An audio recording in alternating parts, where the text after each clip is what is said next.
अच्छे लोग के साथ हमेशा बुरा क्यों होता है? गीता में श्री कृष्ण ने दिया है अर्जुन को जवाब। श्री कृष्ण ने अर्जुन को जवाब देते हुए समझाई है ये बात, लोगों को उनके कर्मों का फल हमेशा मिलता है।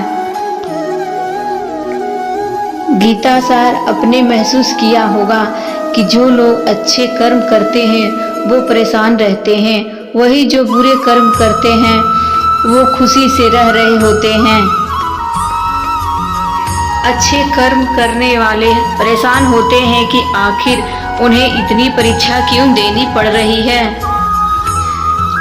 जबकि जो अधर्म की राह में है वो खुश है और जिंदगी का सबसे लुत्फ उठा रहे हैं। अगर आपके मन में भी ये सवाल आया है तो आज हम आपको इसका जवाब देंगे। ये जवाब वो है भागवत गीता में लिखा है और कृष्ण ने अर्जुन को दिया था। भागवत गीता में वर्णित कथा के अनुसार जब भी अर्जुन के मन में कोई दुविधा होती थी तो वो श्री कृष्ण के पास पहुंच जाते थे। एक बार की बात है, अर्जुन ने भगवान श्री कृष्ण के समीप आकर कहा कि वो दुविधा में है और इसका जवाब वो श्री कृष्ण से चाहते हैं। श्री कृष्ण ने पूछा कि क्या सवाल है? अर्जुन ने कहा, मुझे जानना है कि अच्छे लोग के साथ हमेशा बुरा ही क्यों होता है, वही बुरे लोग खुशहाल दिखते हैं। अर्जुन के मुख से ऐसी बातें सुनकर श्री कृष्ण मुस्कुराए और कहा, मनुष्य जैसे सोचता है और महसूस करता है वैसे कुछ नहीं होता है, बल्कि अज्ञानता की वजह से वो सच्चाई नहीं समझ पाता है। अर्जुन उनकी ये बात समझ नहीं पाए। इसके बाद श्री कृष्ण ने क्या कहा वो जानते हैं। श्री कृष्ण ने अर्जुन से कहा, पार्थ, मैं तुम्हें एक कथा सुनाता हूँ, उसे सुनकर तुम समझ जाओगे कि हर प्राणी को अपने कर्म के हिसाब से ही फल मिलता है। प्रकृति हर किसी को अपनी राह चुनने का मौका देती है और वो मनुष्य की इच्छा पर निर्भर करता है कि उसे धर्म की राह चुननी है या अधर्म की। कथा शुरू करते हुए श्री कृष्ण ने कहा, एक नगर में दो पुरुष रहा करते थे।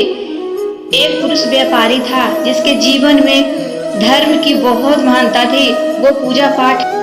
वो हर रोज मंदिर जाता था और दान धर्म भी करता था और हर रोज भगवान की पूजा करता था। वही दूसरा पुरुष बिल्कुल विपरीत था। वो हर रोज मंदिर तो जाता था लेकिन पूजा करने नहीं, बल्कि मंदिर के बाहर से जूते चप्पल चुराने, उसे दान और धर्म से कोई लेना देना नहीं था। समय बीतता गया और एक दिन बहुत जोर की बारिश हो रही थी। इस वजह से मंदिर में पुजारी के अलावा कोई नहीं था। ये बात जब दूसरे पुरुष को पता चली तो उसने कहा कि ये सही मौका है मंदिर का धन चुराने का। पंडित से नजर बचाकर उसने मंदिर का सारा धन चुरा लिया। उसी समय धर्म कर्म में विश्वास रखने वाला व्यक्ति भी मंदिर पहुंचा। दुर्भाग्य से मंदिर के पुजारी ने उसी ही चोर समझ लिया और चिल्लाने लगे।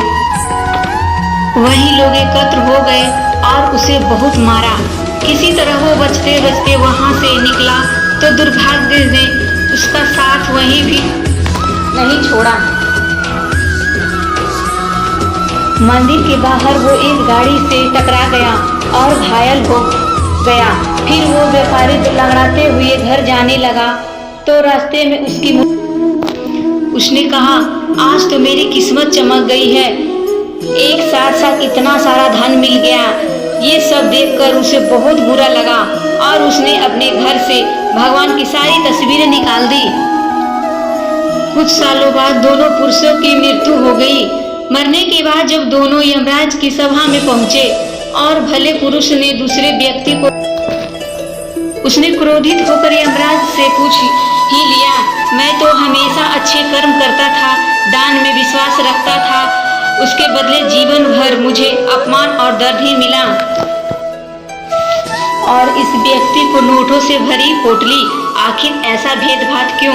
इस पर यमराज ने कहा, पुत्र, तुम गलत समझ रहे हो। जिस दिन तुम्हारी गाड़ी से टक्कर हुई थी